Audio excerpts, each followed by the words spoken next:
Olá, bem-vindos a mais um episódio do canal Beginners Tech. Se você está aqui é porque é interessado em inteligência artificial, machine learning ou está tirando alguma das certificações ou da Microsoft ou da AWS, e nesse episódio a gente vai falar sobre conceitos da certificação AI da AWS. Então acredito que esse episódio vai valer muito a pena para você. Então já vou te pedir para curtir esse vídeo e se inscrever no canal. Posso contar com a sua ajuda? Vamos lá! Exemplos de aplicações de IA.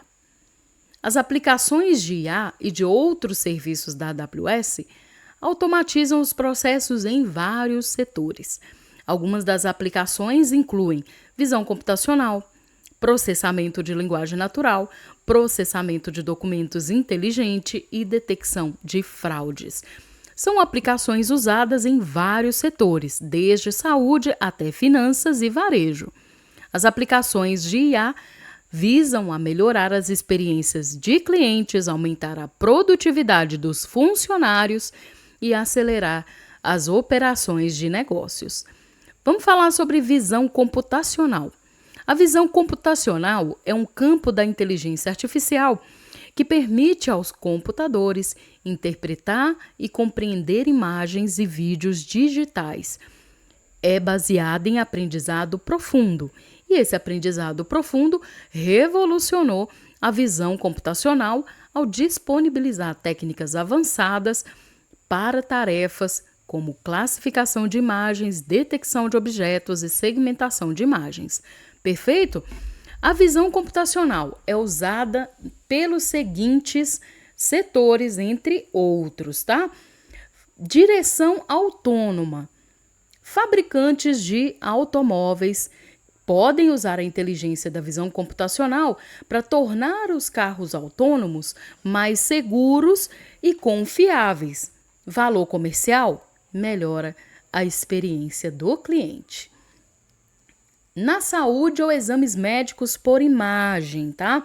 O uso da visão computacional na saúde pode aumentar a acurácia e a velocidade com que os diagnósticos médicos nos propõem, né? O que gera melhores desfechos do tratamento, porque você vai estar sendo diagnosticado rapidamente ou mais rápido do que o normal, e aumento da expectativa de vida dos pacientes. Isso melhora as operações de negócio. Perfeito? Agora, na segurança pública e segurança residencial. A visão computacional, ela, pela imagem e reconhecimento facial, pode identificar com rapidez entradas ilegais ou pessoas de interesse, o que promove comunidades, condomínios, bairros e por aí vai, mais seguras e funciona como barreira ao crime. Um valor comercial melhora a experiência do cliente. Vamos falar sobre processamento de linguagem natural. O PLN, não é PNL, né? Muita gente acha que é a mesma coisa, mas não é, gente. Não é PNL, tá? Não é programa neurolinguístico, é processamento de linguagem natural, é PLN. É um ramo da inteligência artificial que lida com a interação entre computadores e linguagens humanas. O aprendizado profundo fez avanços importantes no PLN. Consegue realizar tarefas como classificação de texto, análises de sentimento, tradução automática e geração de linguagem. Aonde que ele é usado? Por exemplo, em seguradoras, nos seguros hoje. As seguradoras podem usar o PLN para extrair números de apólices, datas de validade e outras informações pessoais. Qual que é o valor comercial? Ocultação de dados sigilosos. Nas telecomunicações, as empresas de telecomunicações usam o PLN para analisar mensagens de textos dos clientes e sugerir recomendações personalizadas. Qual é o valor comercial? Aumenta o engajamento dos clientes. Outro, no setor de ensino, os alunos usam chatbots de perguntas e respostas para responder a questões. Então, melhora a experiência e o engajamento dos clientes que são alunos. Perfeito? Vamos ao processamento de documento inteligente. O IDP, processamento de documentos inteligentes, é uma aplicação que extrai e classifica informações de dados não estruturados, que são os textos, e gera resumos e mostra em sites úteis. Ele pode ser usado por serviços financeiros, por exemplo. Usam ali o processamento de documentos inteligentes para extrair informações importantes das inscrições para a hipoteca, a fim de reduzir o tempo de resposta ao cliente. Também ajuda no processamento de subscrição, identificando pacotes de empréstimos incompletos, tá? Por exemplo, a gente pode estar falando aqui de empréstimos aí de alguns milhões, né? Alguns também milhares de reais. Isso é importante para o cliente, para a empresa, para o setor financeiro, não ter nada pendente, né? Porque também para poder reaver esse dinheiro no risco, que é emprestar um dinheiro, ele não quer correr esse risco. Então, o processamento de documento inteligente ajuda ele nesse processo de subscrição, identificando quais são os pacotes de empréstimos incompletos, formulários fiscais, recibos de pagamentos e outros dados ausentes. Qual é o valor comercial disso? Melhora as operações de negócio e a automação. Falando sobre detecção de fraude. A detecção de fraude se refere ao processo de identificar e prevenir fraudes, atividades fraudulentas, né, e comportamento não autorizado dentro de um sistema, de um processo ou de uma transação. Perfeito? Ela é usada, mas não se limita a esses setores aqui. É usada no serviço financeiro. Usa a detecção de fraudes para verificação de identidade, detecção de fraudes em pagamentos, vigilância de transações e sanções contra lavagem de dinheiro. Isso melhora as operações de negócio. Também no varejo. No varejo, ele vai proteger as empresas contra perdas financeiras, protege as contas e os dados de cliente, né? Porque, por exemplo, o Mercado Livre é uma plataforma de e-commerce, de marketplace. Porém, ele tem lá seu cartão de crédito, tem seus dados ali de código de segurança, data de validade, tem tudo, tem seu CPF. Então, ele não pode deixar isso vazar. Então, a detecção de fraude também trabalha em cima desse setor de varejo para proteger as contas e dados dos clientes e manter a confiança nessas transações online que acontecem dentro dos sites de varejo, perfeito? Aqui sempre a gente falando saúde, área da indústria, área da fabricação, área da logística, área do varejo, a gente sempre está falando no ambiente desses setores no meio digital, perfeito? Sempre no meio digital. Então, aqui você aprendeu como a IA contribui para vários setores, né, e as diferentes aplicações usadas para criar soluções. Vamos aí pegar uma aguinha, ir no banheiro e voltar. Sai do Instagram, sai do Facebook, sai do Twitter e vem estudar. Próximo aqui, falando sobre Machine Learning. Então, vamos ao nosso lembrete aí, né? Já sabemos, mas não custa lembrar. Machine Learning é um subconjunto da inteligência artificial que se concentra no desenvolvimento de algoritmos e modelos estatísticos para que os sistemas de computador possam aprender com os dados e fazer previsões ou decisões sem serem programados de maneira explícita. Os modelos de ML aprendem padrões e relacionamentos com base nos dados, em vez de confiar em regras codificadas para receber instruções, perfeito?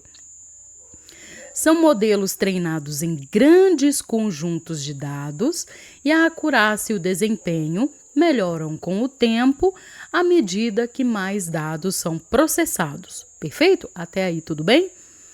Então vamos aprender aqui sobre quando o machine learning é uma solução adequada e as técnicas usadas para casos de uso específicos. Vamos lá? Quando que a inteligência artificial e o machine learning são soluções adequadas, né?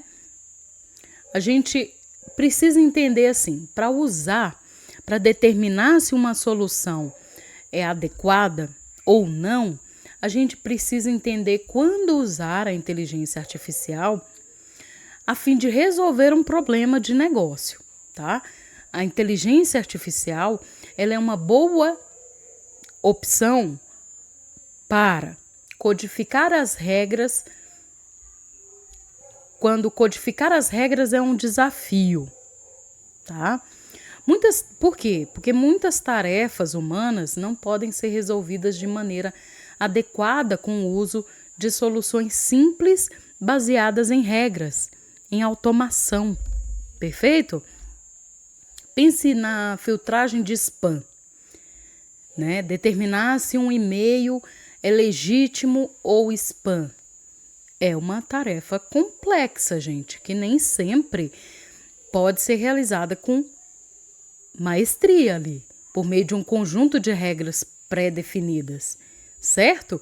Então, há muitas variáveis em jogo.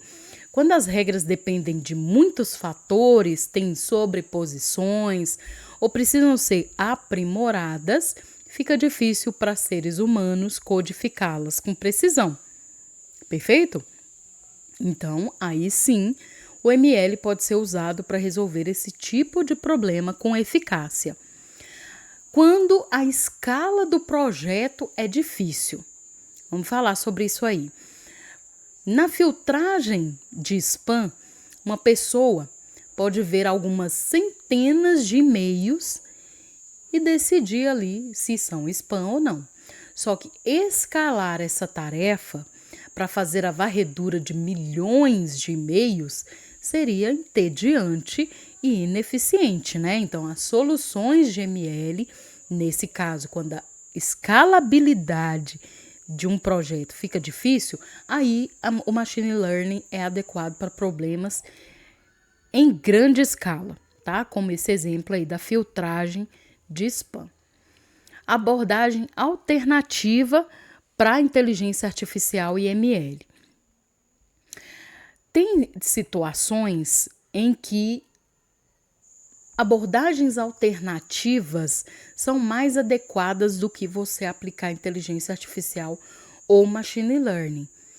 Considere todas as abordagens e o cliente, junto com você, vai selecionar a mais adequada com base nos requisitos e nas limitações de cada tarefa. Perfeito? Por exemplo, você não precisa usar machine learning se você conseguir determinar um valor alvo usando regras simples, cálculos simples ou etapas pré-determinadas. Perfeito? Você vai fazer um aplicativo em que você tem um valor ali alvo, em que você pode usar regras simples, você pode baseado em um cálculo, você pode determiná-lo. Então não tem por que você fazer com machine learning, entende? É possível programar as etapas sem precisar de qualquer aprendizado baseado em dados. Perfeito? Então, aqui a gente aprendeu quando é adequado usar inteligência artificial e ML e quando uma solução alternativa é adequada, tá? Agora, a gente vai falar sobre as técnicas de ML para selecionar um modelo. Bom, quando a gente vai escolher um modelo de ML, não se trata apenas da tecnologia, mas também de entender as técnicas GML adequadas para os casos de uso específicos. As técnicas GML representam o backbone, tá? O esqueleto da inteligência artificial moderna e permite que os sistemas aprendam com os dados e tomem decisões inteligentes sem uma programação explícita. Perfeito? Até aí tudo bem? Estão acompanhando aqui comigo? As técnicas incluem aprendizado supervisionado, aprendizado não supervisionado e aprendizado por reforço. Lembra que a gente já aprendeu sobre isso? E se você chegou até aqui nesse vídeo, deixa seu like, por favor, se inscreva no canal, tá bom? Cada qual com um propósito distinto. Então, vamos entender aqui, tá? Técnicas GML. Deixa eu ver aqui como vocês estão vendo essa parte. Tá bom, sim. Aprendizado supervisionado. No aprendizado supervisionado, os algoritmos são treinados em dados rotulados. Isso pode cair na nossa certificação, hein? Vamos ler isso aqui de novo? Vamos mentalizar isso de novo? Para que o nosso cliente nos faça aí uma consulta, a gente já fale com ele, olha, os dados precisam estar rotulados, perfeito? Porque ele quer um aprendizado supervisionado, se for o caso, tá? No aprendizado supervisionado, os algoritmos são treinados em dados rotulados. O objetivo é aprender uma função de mapeamento que possa prever a saída para dados de entrada novos e invisíveis. Qual que é o objetivo? Aprender uma função de mapeamento que possa prever a saída para dados de entrada novos e invisíveis. Perfeito? Vamos aqui ao aprendizado não supervisionado. Se refere aos algoritmos que aprendem com dados não rotulados. Então, aprendizado supervisionado, dados rotulados. Aprendizado não supervisionado, dados não rotulados. Perfeito? Aprendizado não supervisionado se faz com dados não rotulados, tá? O objetivo é descobrir padrões, estruturas ou relacionamentos inerentes aos dados de entrada. Muito bom. Muitas vezes a gente confunde esses relacionamentos. Eu vou até entrar aqui nesse aqui, ó. Descobrir padrões, estruturas, relacionamentos inerentes aos dados de entrada pode se confundir um pouco com análise exploratória. Aqueles códigos que a gente faz em Python, em R, para poder explorar os dados, e ali também se descobre muita coisa. Se descobre relacionamentos, se descobre correlações, tá? Então, se você consegue fazer essa análise exploratória com, por exemplo, séries temporais, né, que vai ali ver um padrão, se você consegue fazer com análise exploratória, descritiva, para ver as estruturas e relacionamentos, não tem por que você fazer machine learning. Não tem por que você ir para um aprendizado não supervisionado. Aqui nós estamos falando de um aprendizado não supervisionado, porque os dados são não rotulados, perfeito? Não rotulados. Então, aqui, você não está entregando nenhum alvo para ele, nenhum rótulo, nenhuma etiqueta. Você não tem como treinar ele. Você nem sabe o que você está querendo achar. Perfeito? Então, aqui, a gente já... são dados aqui, né, que não confunda com dados não estruturados, porque tem isso também. Tem dados estruturados e dados não estruturados. Aqui a gente não está falando disso. A gente está falando de rótulo. A gente está falando da variável de destino. A gente não tem um alvo. Por exemplo, a gente entrega para ele uma planilha e não tem nenhum alvo. Não sei se eu quero saber de preço do imóvel, não sei se eu estou querendo saber número de quarto, eu vou deixar ele descobrir para mim. Perfeito? Então, eu deixo ele descobrir qual é o padrão nesses dados, deixo ele descobrir as estruturas, deixo ele descobrir o relacionamento. Perfeito?